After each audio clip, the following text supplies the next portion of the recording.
오늘 본문 말씀을 가지고 동역의 원리라는 제목으로 함께 은혜 나누고자 합니다.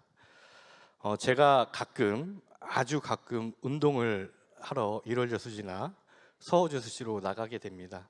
그런데 혼자 보기에 너무나 아까울 정도로 아름다운 장면들이 연출되곤 합니다.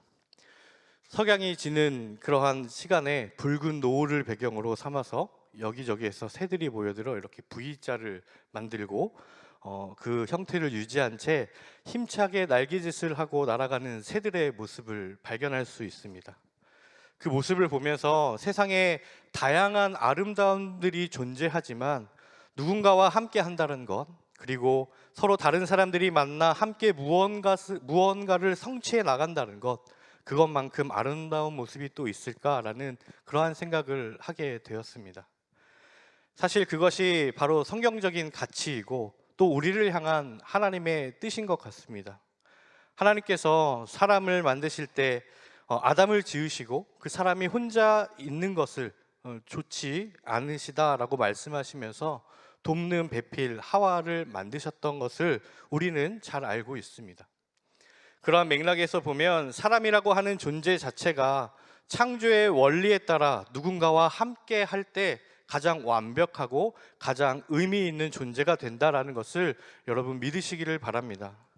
그래서일까요? 사탄 마귀는 이 시대 곳곳에서 자신의 영향력을 발휘하여서 사람들이 함께 하지 못하고 또 시기하고 질투하면서 연합하지 못하게 만드는 것들을 보게 됩니다. 하나님의 사역들도 마찬가지인 것 같습니다. 여러분, 교회 안에서 일어나고 있는 가장 큰 영적 전쟁 중에 하나가 무엇이라고 생각하십니까? 다른 것 아닙니다. 바로 연합하지 못하고 분열케 하는 것입니다. 분열의 영이 성도들의 마음을 미혹하여서 오해하게 만듭니다. 그리고 또 말을 와전시킵니다. 그리고 서로 험담하고 뒷담화를 하면서 분열케 하는 것입니다. 아니, 이제는 그런 모습을 보기 싫어서 혼자만의 신앙생활을 영위해 가기 위해서 숨어버리고 피해버리도록 만들고 온전한 신앙생활을 하지 못하도록 조장하는 것이 현 시대의 사탄 마귀의 가장 큰 전략 중에 하나다라고 이야기할 수 있을 것입니다. 이러한 시점에서 우리는 가슴 한켠에 묻어두었던 하나의 개념을 다시 끄집어내었으면 좋겠습니다. 그것은 바로 동역이라는 그러한 개념입니다. 하나님의 복음의 사역을 감당하기 위해서 함께 수고하고 함께 일하는 사람들을 일컬어 동역자라는 그러한 개념 말입니다. 여러분 마음 가운데 이 동역자라는 이 단어가 어떠한 개념으로 다가오십니까? 혹시 피곤하고 부담스럽은 그런 개념은 아니신가요? 아니면 어떤 열심히 있는 그러한 신앙생활을 열심히 하는 그러한 사람들의 전유물이라고 되어지지는 않으십니까? 여러분들이 만약 그렇게 생각하고 있다라면 하나님의 일하심의 방식에 대해서 절대적으로 오해하고 계신 것이고 건강한 신앙생활을 하고 있지 못하다라는 증거입니다. 사랑하는 성도 여러분, 미혹의 영에 속지 마시기를 부탁을 드립니다. 신앙생활은 결코 혼자 하는 것이 아닙니다. 신앙생활은 편하게 하는 것이 아닙니다. 여러분, 하나님 말씀에 귀를 기울여 보시기 바랍니다. 과연 성경 말씀 속에서 무엇이라고 이야기하고 있는지 오늘 우리가 이 시간에 성경적인 동역의 원리에 대해서 함께 살펴보고자 합니다. 첫 번째는 한 마음을 품으라 라는 것입니다. 한 마음을 품으라. 우리 한 사람 한 사람이 객체의 성도로서 연합하여서 하나님의 대업을 이루어 나갈 때 가장 중요한 것은 한 마음을 품는 것입니다. 바울은 오늘 본문에서 고린도 교인을 가리켜서 너희는 아직도 육신에 속한 자라고 평가하고 있습니다. 사실 이 표현은 고린도 교인들에게 매우 수치스러운 그러한 호칭이고 충격적인 평가이지 않을 수 없습니다. 왜냐하면 여러분, 고린도 교인들은 하나님의 특별한 은혜를 입었던 성도들입니다. 그래서 하나님께서 공급해 주시는 엄청난 은사들을 경험하였고 체험하였던 자들이 바로 고린도 교회 성도들이었습니다. 그런 그들에게 바울이 어째서 육신에 속해 있는 자라고 이야기하고 있는 것일까요?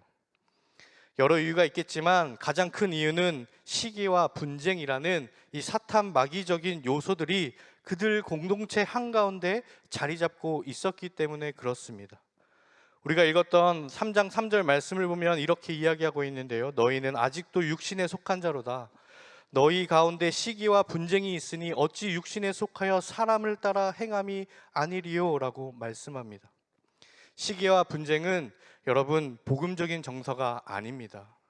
사랑에 반대되는 것이고 하나님의 속성에 어긋나는 것입니다.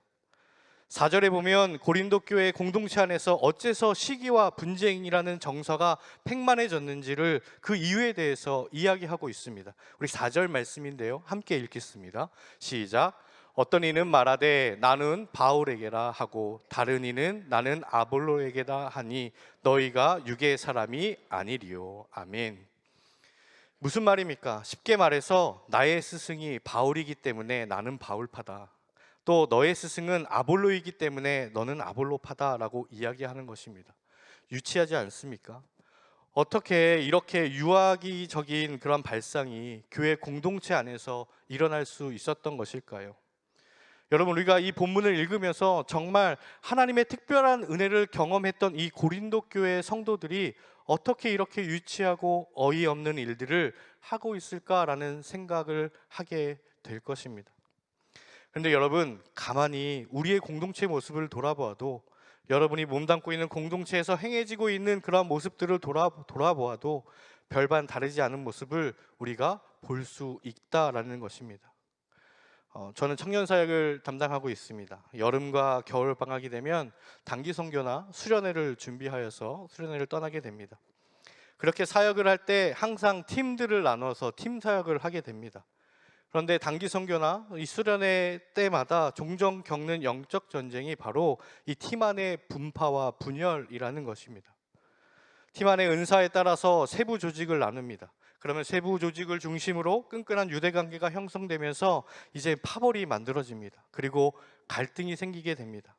우리 식당팀, 우리 워십팀, 우리 예배팀, 우리 진행팀, 우리 홍보팀, 이렇게 분파가 생겨나게 되는 거예요.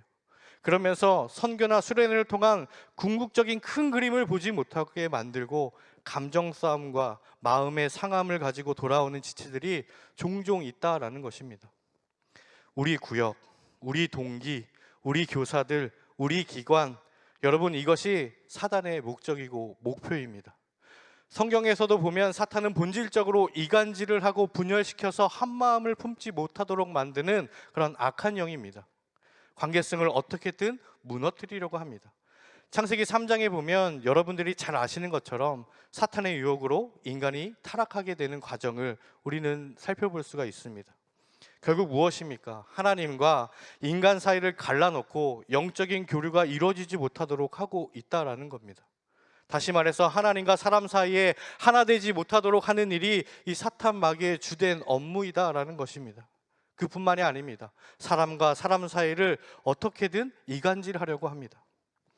고린도후서 2장에 보면 바울이 고린도 교회 방문 일정을 변경하여서 공동체 안에 일어나는 분란을 해결하고자 애쓰고 노력하는 장면이 나오게 됩니다. 그러면서 교회 공동체 안에 있는 이 분열됨에 대해서 무엇이라고 경고하고 있냐면 고린도후서 2장 11절 말씀인데요. 우리 함께 읽어볼까요? 시작. 이는 우리로 사탄에게 속지 않게 하려 함이라. 우리는 그 계책을 알지 못하는 바가 아니로라. 아멘. 고린도 교회 공동체를 이간질시키는 것이 사탄의 계책이다라고 이야기합니다. 심지어 예수님께서 광야에서 시험을 받으실 때 사탄 마귀는 성부 하나님과 성자 하나님이신 예수 그리스도를 이간하려고 분열시키려고 시도했던 자입니다. 이것이 무엇을 의미합니까? 우리 대적 사탄 마귀도 잘 알고 있다라는 것입니다. 한 믿음의 공동체를 아주 적은 노력으로 무너뜨리는 데 있어서 이 분열이라는 영적 공격 무기는 아주 어떠한 무기보다 탁월하다라는 것을 사탄 마귀가 잘 알고 있다라는 사실입니다. 교회뿐만 그러겠습니까? 여러분의 가정, 여러분의 구역, 여러분의 기관, 여러분의 속해 있는 여러 공동체들, 그러하기에 교회의 구성원들인 우리들이 이런 사탄 마귀적인 정서에 휩쓸려 분열되어서는 절대로 안 된다라는 사실입니다. 여러분, 복음적 정서, 예수님의 정서는 모든 관계를 회복시키고 하나 되게 하는 그런 마음을 품는 것인 줄 믿으시기를 바랍니다. 특별히 오늘 헌신 예배를 드리는 우리 마르다 여전대 여러분은 분열의 정서가 아닌 예수님의 정서의 관계를 가지고 회복시키고 여러 사람들을 하나 되게 만드는 그런 복된 마르다 기간 되시길 주님의 이름으로 축복합니다. 에베소서 2장 14절에 보면 분명히 이렇게 이야기하고 있습니다. 그는 우리의 화평이신지라 둘로 하나를 만드사 원수된 것 곧 중간에 막힌 담을 자기 육체로 허시고. 아멘. 사탄 마귀는 관계를 끊어버리지만 예수님은 스스로 온 인류의 화목제물이 되셔서 하나님과 우리를 하나로 만드셨고 이방인과 유대인을 하나로 만드신 줄로 믿습니다. 여러분, 그렇다면 우리가 어떻게 한 마음을 품을 수가 있을까요? 전혀 다른 배경과 환경 속에서 자란 다양한 사람들이 모인 이 교회라는 공동체 안에 모여서 하나된 마음을 어찌 품을 수가 있을까요? 달라도 너무 다르지 않습니까? 어떻게 보면 어떻게 저런 생각을 하고 있지라고 생각이 들 때가 있지 않으십니까? 저만 그렇습니까? 그런데 우리가 모여서 어떻게 한 마음을 품을 수 있을까요? 그것은 바로 하나님의 거룩한 비전이 공유되어질 때만이 이 한 마음을 품을 수 있게 된다라는 사실입니다. 여러분, 우리는 성경 속에서 참으로 위대한 일과 기적들, 이러한 일들을 우리는 살펴볼 수가 있습니다. 홍해가 갈라졌던 일, 여리고성이 무너졌던 일, 정말 스펙타클한 일들, 이런 역사들이 아주 많이 일어나는데 그 가운데서 저는 그것과 견주어도 전혀 뒤처지지 않는 놀라운 사건을 기억하게 됩니다. 그것은 바로 느헤미야가 52일 만에 성벽을 재건하게 되었다라는 사실입니다. 여러분, 성벽을 어떻게 그렇게 짧은 시간에 다시 건축할 수 있었을까요? 그들에게 엄청난 건축 지식이 있었던 것일까요? 아니면 요즘의 크레인과 같은 그런 놀라운 장비들이 그들에게 있었던 것일까요? 아닙니다. 모든 사람들을 하나 되게 하고 열정을 쏟아 동참하게 하였던 무엇인가가 그 공동체 안에 있었기 때문입니다. 그럼 느헤미야 2장 17절과 18절에 보면 그 비전이 공유되어지고 선포되어지는 내용이 나오고 있습니다. 우리 함께 읽어볼까요? 시작. 후에 그들에게 이르기를 우리가 당한 공경은 너희도 보고 있는 바라. 예루살렘이 황폐하고 성문이 불탔으니 자 예루살렘을 다시 수치를 당하지 말자 하고, 또 그들에게 하나님의 선한 손이 나를 도우신 일과 왕이 내게 이른 말씀을 전하였더니 그들의 말이 일어나 건축하지 모두 힘을 내어 이 선한 일을 하려 하매. 아멘. 여러분, 느헤미야가 품었던 이 위대한 비전이 한 사람의 마음에만 머물러 있을 때는 정말 허무맹랑한 이야기였을 것입니다. 그러나 이 느헤미야라는 한 사람이 품었던 이 비전이 공유되어지고 선포되어질 때 비로소 모든 공동체가 한 마음이 될 수 있었던 거고 한 마음을 품을 수 있었던 것입니다. 그리고 그것은 놀라운 영적인 에너지로 전환되어져서 하나님의 위대한 일을 실현케 되는 복된 결과물이 만들어졌다라는 사실을 믿으시길 주님의 이름으로 축복합니다. 여러분, 이처럼 비전이 공유되어질 때 한 마음이 되어질 수 있고 진정한 의미에서 참된 동역이 이루어질 수 있는 줄로 믿습니다. 여러분들은 잘 알고 있습니다. 때로는 나 혼자 일할 때가 훨씬 더 편할 때가 있습니다. 나만의 방법으로 내가 해오던 스타일로 그냥 혼자 일하는 것이 더 효율적일 때도 있습니다.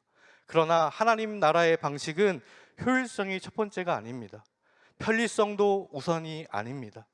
더디더라도 함께 비전을 공유하며 함께 하나님의 나라를 완성해 가는 것, 그것이 동역의 원리요 하나님 나라의 원리임을 믿으시길 주님의 이름으로 축복합니다.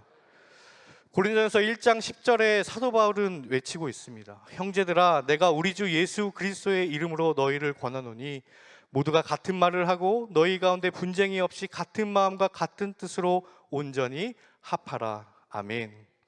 사랑하는 성도 여러분, 그리고 사랑하는 마르다 여전대 여러분, 이 말씀을 붙들고 같은 마음, 같은 뜻으로 아름다운 동역을 이루어 나가는 저와 여러분이 다 되시기를 주님의 이름으로 축복합니다. 우리 옆 사람과 다시 한번 인사해 볼까요? 당신은 나의 동역자입니다 라고 인사하겠습니다. 네, 감사합니다. 또 두 번째는요, 은사에 따라 사역하라라는 것입니다. 은사에 따라 사역하라. 여러분, 교회라는 이 공동체의 가장 큰 비극이 무엇이라고 생각되어지십니까? 교회가 그냥 단순한 조직체로 변질되어지는 것을 이야기합니다. 즉, 기능성만을 가진 조직체로 변질되어서 생명력을 잃고 메말라가는 것을 이야기합니다. 명심하시기를 바랍니다. 교회는 꿈틀거림이 있는 생명 공동체임을 분명히 기억하시기를 주님으로 부탁을 드립니다. 생명력이 있다는 것은 공동체 안에서 활발하게 사역이 이루어지고 하나님의 나라가 확장되어진다라는 개념이 있는 것입니다. 그런 면에서 우리 교회는 공동체 안에서 활발한 사역이 이루어지고 확장되고 있어서 정말 다행이라고 생각합니다. 그런데 여러분, 저는 우리 하나님이 너무나 좋고 정말 너무나 완벽하시고 너무나 위대하시고 정말 멋지신 분이라고 생각이 됩니다. 왜냐하면 하나님은 늘 앞서서 예비해 두시는 분이기 때문에 그렇습니다. 무슨 이야기인가 하면 생명력의 공동체로 교회를 부르셨다라면 부르시는 것으로 그냥 끝이 나는 것이 아니라 그 생명력을 유지하기 위한 하나님의 플랜이, 그리고 하나님의 시간이 반드시 있다라는 사실입니다. 고린도전서 12장 27절에서 31절에 이렇게 이야기하고 있는데요, 우리 함께 읽어보도록 하겠습니다. 시작. 너희는 그리스도의 몸이요 지체의 각 부분이라. 하나님이 교회 중에 몇을 세우셨으니 첫째는 사도요, 둘째는 선지자요, 셋째는 교사요, 그 다음은 능력을 행하는 자요, 그 다음은 병 고치는 은사와 서로 돕는 것과 다스리는 것과 각종 방언을 말하는 것이라. 다 사도이겠느냐? 다 선지자겠느냐? 다 교사이겠느냐? 다 능력을 행하는 자이겠느냐? 다 병 고치는 은사를 가진 자이겠느냐? 다 방언을 말하는 자이겠느냐? 다 통역하는 자이겠느냐? 너희는 더욱 큰 은사를 사모하라. 내가 또한 가장 좋은 길을 너희에게 보이리라. 아멘. 사도 바울은 이 본문에서 교회 공동체를 설명함에 있어 아주 중요한 개념을 끌어들이고 있습니다. 교회의 구성원인 성도 한 사람 한 사람을 그리스도의 몸을 이루는 각각의 지체다라고 설명하고 있습니다. 그러면서 그런데 그 각 지체마다 자기의 고유한 기능을 가지게 되고 각 지체의 기능을 위해서 성령님께서는 은사를 주신다라는 것입니다. 이게 은사의 개념이고 그래서 은사는 다양한 것 같습니다. 아니, 다양할 수밖에 없는 것 같습니다. 하나님께서 각자의 상황과 성향에 맞게 선물로 주시는 것이 은사이기 때문에 그렇습니다. 은사를 통해서 교회가 얼마나 아름답고 얼마나 풍요로워지는지 모릅니다. 모든 성도님들이 전부 말씀 사역만 고집하신다면 교회가 어떻게 되겠습니까? 모든 사람들이 찬양 사역만 고집한다면 여러분 어떻게 되겠습니까? 교회 공동체 안에서 성도 개개인이 받은 은사가 다양하기 때문에 그 은사에 따라 사역할 때 다양한 퍼즐 조각이 맞춰져서 하나의 그림이 완성되는 것처럼 완전해지는 줄로 믿습니다. 오늘 본문에서도 보면 5절에 이렇게 이야기하고 있습니다. 5절을 다 함께 읽겠습니다. 시작. 그런즉 아볼로는 무엇이며 바울은 무엇이냐? 그들은 주께서 각각 주신 대로 너희로 하여금 믿게 한 사역자들이니라. 아멘. 바울이나 아볼로나 하나님께서 그들에게 주신 은사에 따라 맡겨진 일을 하는 일꾼에 불과하다라고 이야기하고 있습니다. 그것을 증명하는 것이 우리가 좀 전에 읽었던 5절 하반절에 나오고 있는 이 사역자라는 단어입니다. 이 단어는 본래 헬라어 디아코니아라는 단어인데요, 이 단어의 원래 뜻은 식탁에서 시중 두는 그런 종들을 의미할 때 사용되어지는 단어가 바로 이 디아코니아라는 단어입니다. 그런데 재미있는 것은 이 당시의 관직을 지칭하는 헬라어들이 다른 여러 표현으로 사용되어지고 있었다라는 것이에요. 이 관직에서는 이러한 헬라어를 썼고 이 관직에서는 이 헬라어를 썼습니다. 그런데 이 다양한 단어들이 있었는데 오직 교회 안에서는 다양한 직분들을 구별 없이 모두 다 이 디아코니아라는 단어만 사용했다라는 것입니다. 이게 무슨 의미입니까? 사도 바울도 아볼로도 하나님으로부터 복음을 선포하여 듣는 이로 하여금 그리스도를 믿게 하기 위해서 고용되고 임무를 받은 수많은 디아코니아들 중에서 한 사람에 불과했다라는 사실입니다. 그래서 우열이 있는 것이 아니라 하나님께서는 각각 성도들에게 각각의 은사를 주시고 그 은사를 통하여 각각의 섬김을 하듯 바울과 아볼로 역시 동일한 그러한 연장선상에 있었다라는 것을 보게 되는 것입니다. 바울은 개척의 선교의 은사의 사명에 따라 고린도에서 복음을 선포하기 시작하였고, 아볼로는 그의 은사와 사명에 따라 고린도에 뒤따라와서 양육과 가르침으로 교회 설립을 일을 하였던 그러한 사람입니다. 섬김의 영역은 다르지만 본질적으로 하나님의 나라를 위한 것이고 가치 있고 영광스러운 사역이었다라는 사실을 믿으시기를 바랍니다. 또 6절에 보시기 바랍니다. 나는 힘이 없고 아볼로는 물을 주었을 때 각각의 은사에 맞게 쓰임을 받았다라고 이야기합니다. 8절을 보면 심는 이와 물 주는 이가 한 가지다라고 말씀하고 있습니다.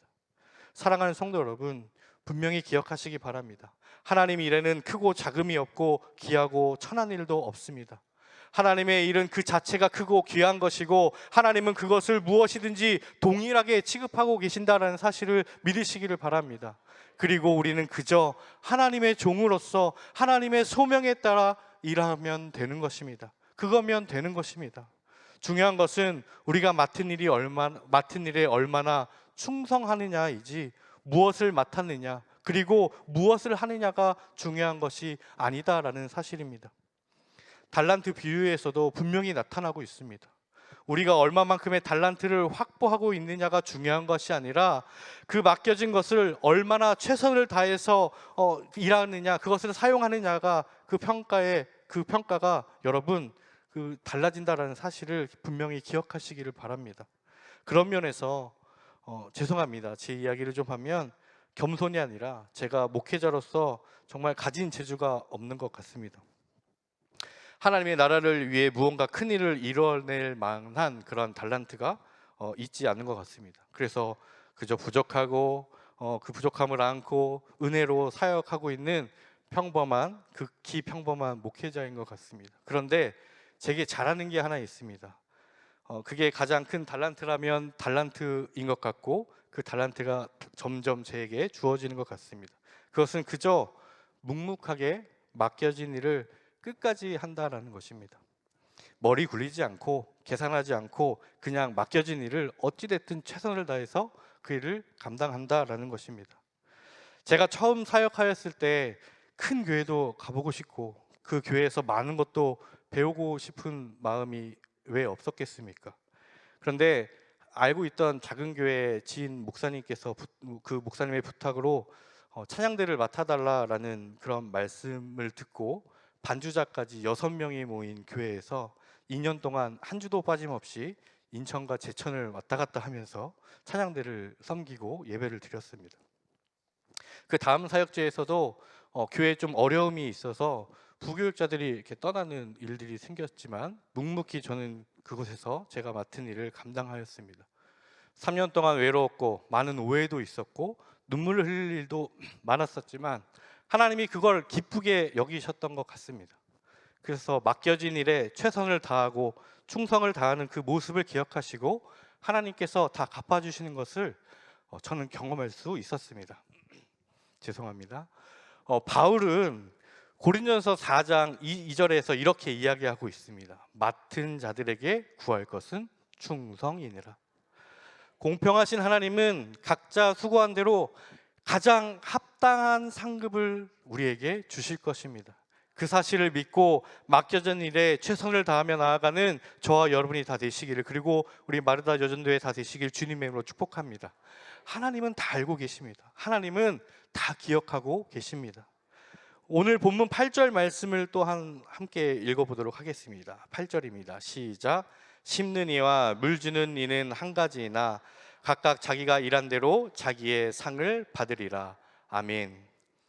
사랑하는 성도 여러분, 마지막 날에 우리 하나님께서 여러분의 모든 수고를 기억하시고 그에 합당한 상급을 주실 줄로 믿습니다. 사람의 인정을 받지 못하지만 주목받지 못한다고 해서 여러분 그게 끝이 아닙니다. 우리의 최종적 평가와 보상은 예수 그리스도의 재림 후에 나타나는 것입니다. 사람들의 평가와 칭찬은 유한합니다. 언제든지 변할 수 있습니다. 그러나 하나님의 평가와 칭찬은 영원하고 불변함을 기억하시기를 바랍니다. 우리 하나님께서 이 땅 가운데 맡겨진 자신의 사명을 붙들고 씨름하고 신음하는 모든 성도들에게 기억하셔서 주님 부르시는 그날 두 팔 벌려 잘했다 착하고 충성된 종아라고 내가 너로 인하여서 참 기쁘다라고 안아주실 것임을 믿고 맡겨진 일에 최선을 다하며 나아가는 저와 여러분이 다 되시기를 주님의 이름으로 축복합니다. 갈라디아서 1장 10절에서 사도 바울이 또 이렇게 이야기하고 있습니다. 우리 함께 읽어볼까요? 시작. 이제 내가 사람들에게 좋게 하랴 하나님께 좋게 하랴 사람들에게 기쁨을 구하랴 내가 지금까지 사람들의 기쁨을 구하였다면 그리스도의 종이 아니니라. 아멘. 사랑하는 성도 여러분, 우리는 그리스도의 종이지 사람의 종이 아닙니다. 그리스도의 종이라는 영적 그러한 자부심을 가지고 사역 현장으로 뛰어드시길 주님의 이름으로 축복합니다. 사랑하는 성도 여러분, 우리 교회에 몸을 담고 있는 여러분들이 혹시 자신의 예배 가운데 예배만의 참석자로 생각한다면 하나님께서 그것을 기쁘게 여기시지 않으실 겁니다. 하나님께서 여러분에게 주신 그 은사에 맞게 여러분 사역하시기를 다시 한번 주님의 이름으로 부탁을 드립니다. 누군가는 이렇게 이야기하실지 모르겠습니다. 목사님, 나 같은 사람이 봉사할 영역은 없는 것 같습니다. 이미 모든 사람들이 다 하고 있는 것 같아요 라고 이야기하실 수 있습니다. 여러분, 전혀 그렇지 않습니다. 주일학교 교사로, 찬양대로, 주차 봉사로, 식당 봉사로, 예배 안내로 여러분 섬김이 필요로 하는 수많은 봉사 현장에 하나님이 주신 은사에 맞게 나아가는 저와 여러분이 다 되시기를 주님의 이름으로 축복합니다. 여러분, 섬기는 봉사의 영역에서 주인의식을 갖고 몸된 지체의식을 갖고 교회와 하나님 나라를 위해 사역할 때 비로소 여러분은 교회 구성원으로서 의미를 갖고 더욱 빛이 나게 될 것입니다. 자신의 은사에 따라서 귀하게 쓰임을 받고 아름답게 동역한 신앙의 선배들을 우리는 성경에서 찾아볼 수가 있습니다. 느헤미야 3장을 보면 예루살렘 성벽을 중수하는 전체 상황들이 아주 세세하게 기록되어져 있습니다. 무려 32절이라는 지면을 할애하면서 별다른 의미도 없고 별다른 내용도 없는 듯한 내용들이 계속 반복되어져서 서술되어져 있습니다. 그런데 이 본문에서 가장 중심된 단어는 놀랍게도 그 다음은이라는 표현입니다. 무슨 이야기인가 하면 느헤미야 3장에 여러분들이 집에 가서 읽어보시면 처음부터 끝까지 낯선 사람들의 이름들이 계속 나열되어지고 있습니다. 여리고 사람들이 A 블록을 건축하였고 그 다음에 드고아 사람이 B 블록을 건축하였고 그 다음은 누가 하였고 그 다음은 성벽 재건이라는 하나의 목적을 가지고 있었지만 자신의 은사에 맞게 역할을 나누어서 아름다운 동역의 열매를 이뤄낸 것입니다. 총 50일 만에 총 연장 5km의 성벽을 완성하였습니다. 이 사역에 동참한 수많은 사람들이 전체가 다 같이 힘을 합쳤고 동시에 은사에 맞는 일을 그렇게 각각 나누어서 한 것입니다. 부족한 부분이 있다라면 그것을 쌓기 위해서 최선을 다하였고 그렇게 했기 때문에 넓고 높은 성벽을 그렇게 짧은 기간에 완성할 수 있었던 것임을 기억하시기를 바랍니다. 여러분, 이것이 바로 동역의 원리입니다. 하나님의 나라를 세워가는 데 있어서 필요한 하나님의 원리가 바로 이것이라는 것입니다. 느헤미야 3장에 기록된 수많은 동역자들의 명단은 1+1은 2가 아니라 그 이상이 되는 시너지 효과를 보여준 예라고 이야기할 수 있을 것입니다. 사랑하는 성도 여러분, 그리고 사랑하는 마르다 여전대 여러분, 하나님은 여러분을 하나님의 나라라는 커다란 성벽을 세우기 위해 부르셨음을 기억하시기를 바랍니다. 아니, 여러분은 하나님 나라라는 큰 성벽을 이루는 작은 벽돌 하나하나임을 기억하시기를 바랍니다. 하나님께서 여러분에게 허락하신 그 은사에 따라 섬김의 현장에서 묵묵히 버텨내고 있을 때 하나님의 나라는 완성되고 든든히 서게 되는 것임을 믿으시길 주님의 이름으로 축복합니다. 사랑하는 성도 여러분, 제가 감히 이렇게 부탁을 드리겠습니다. 제발 영적인 잠에서 깨어나시길 바랍니다. 그리고 도전하시길 주님의 이름으로 부탁을 드립니다. 섬김의 현장에 여러분 나아가시기를 주님의 이름으로 부탁을 드립니다. 그리고 그 현장에서 참고 견디며 사역할 때 비로소 여러분은 여러분의 존재의 의미를 분명하게 발견할 수 있을 것입니다. 말씀을 정리하겠습니다. 여러분, 농구에 대해서 조금이라도 관심이 있으신 분이라면 미국 NBA 농구를 한 번쯤 들어보셨을 것입니다. 이 사진을 보면 1989년도에 국제농구연맹이 프로 선수들의 올림픽 참가를 허용하자 미국은 1992년 바르셀로나 올림픽에 데뷔해서 당대 최고의 선수들로 드림팀을 갖추게 됩니다.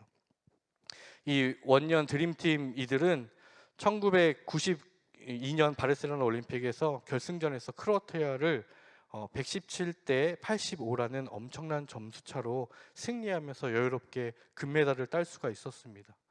근데 그 이후에도 드림팀은 각종 대회와 올림픽에서도 우승을 하며 승승장구하였습니다. 그런데 2002년 세계 선수권 대회에서 6위를 하였고 2004년 올림픽에서 동메달을 따고 2006년 세계 선수권 대회에서도 최악의 결과를 나타냈습니다. 어째서 이 세계 최강 NBA 드림팀이 이렇게 처음과 다른 이 결과를 낼 수 있었던 것일까요? 이전 팀과 붙었던 선수들이 더 월등한 실력을 가지고 있었기 때문일까요? 그렇지 않습니다. 체격 조건도 이전 팀과 비교할 수 없을 만큼 아주 탁월했습니다. 원인은 개인 실력차가 아니라 함께하는 팀워크가 없었던 것입니다. 팀의 승리보다 화려한 개인 플레이를 중요시 여겼고 선수들 간의 하나된 마음이 없었던 것입니다.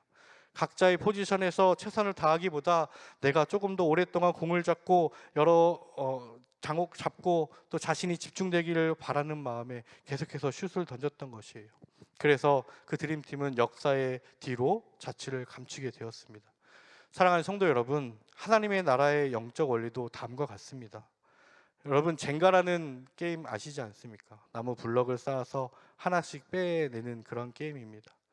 이 젠가라는 게임을 할 때 이 하나씩 나무 조각을 뺄 때마다 아슬아슬해지는 나무 기둥을 보면서 우리는 하나님의 나라를 생각해 볼 수가 있습니다. 중간중간에 벽돌이 빠져 있는 성벽이 온전할 수 없듯이 하나님 나라도 마찬가지입니다. 우리 교회에게 허락하신 위대한 비전은 담임 목사님 혼자 이뤄갈 수가 없습니다. 교회라는 공동체는 탁월한 한 사람에서 움직여지는 것이 아니기 때문에 그렇습니다. 혼자 빠르게 가는 것, 그것 중요하지 않습니다. 더디더라도 늦더라도 다 함께 멀리 가는 것이 중요합니다. 사랑하는 성도 여러분, 우리에게 맡겨주신 하나님의 사명들을 감당하는 길은 멀고도 험한 길일 것입니다. 그래서 하나님은 우리에게 동역자를 선물로 주셨습니다. 우리 양옆을 한 번 더 바라보시면서 인사할까요? 당신은 저의 동역자입니다라고 한 번 더 인사하겠습니다. 네, 감사합니다. 미덥지 않아도 이 사람은 내 동역자가 분명합니다. 정말 내 동역자가 맞을까 싶어도 이 사람은 내 동역자가 분명합니다. 우린 동역자입니다. 함께 하나님의 나라를 이루어갈 믿음의 동역자임을 믿습니다. 그렇게 기쁨과 고통을 함께 나누며 각자 자리에서 우리 교회에게 허락하신 위대한 사명을 이뤄 나가는 동역자가 바로 저와 여러분이 되어야 할 것입니다. 여러분, 교회가 이 땅의 소망입니다. 우리 소중한 교회 공동체 안에 하나님을 위해 희생하고 포기하며 사랑으로 동역할 때 교회가 교회다워지는 것입니다. 하나님을 믿는 성도가 성도다워지는 것입니다. 그럴 때 이 땅에 놀라운 부흥과 회복의 역사가 있을 줄로 믿습니다. 그 주인공이 저와 여러분이 다 되시기를, 그리고 우리 마르다 전도회 여러분이 다 되시기를 주님의 이름으로 축복합니다.